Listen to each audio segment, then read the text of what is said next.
అమర్నాథ్ అన్నదాన సేవా సమితి ఆధ్వర్యంలో గత 12 ఏళ్లుగా కాశ్మీర్లోని అమర్నాథ్ ఆలయం వద్ద అన్నదానం చేస్తున్నారు. ఈ క్రమంలో అయోధ్యలో కూడా అన్నదానం చేసేందుకు అవకాశం వచ్చింది. సేవా సమితి చిత్తశుద్ధిని గుర్తించిన రామజన్మభూమి తీర్థక్షేత్ర ట్రస్ట్ అయోధ్యలో అన్నదాన లంగర్ను ఏర్పాటు చేసేందుకు అవకాశం కల్పించిందని భావిస్తున్నారు ట్రస్ట్ సభ్యులు.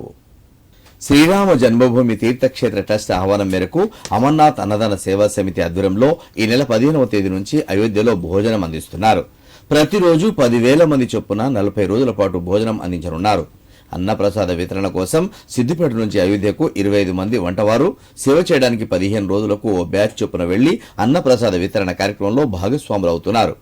ఉదయం టిఫిన్, మధ్యాహ్నం భోజనం, సాయంత్రం టిఫిన్స్, రాత్రి మళ్లీ భోజనం అందిస్తున్నారు. ఫిబ్రవరి నెలాఖరు వరకు ఉచితంగా 3 పూటలు అన్నదానం చేయనున్నారు. ఇటీవలే ఆహార పదార్థాలు, ఇతర సామాగ్రి తీసుకువెళ్లే లారీలను మాజీ మంత్రి సిద్దిపేట ఎమ్మెల్యే హరీష్ రావు జెండా ఊపి ప్రారంభించారు. ఆయన కూడా ఈ సేవా సమితిలో సభ్యుడిగా ఉన్నారు.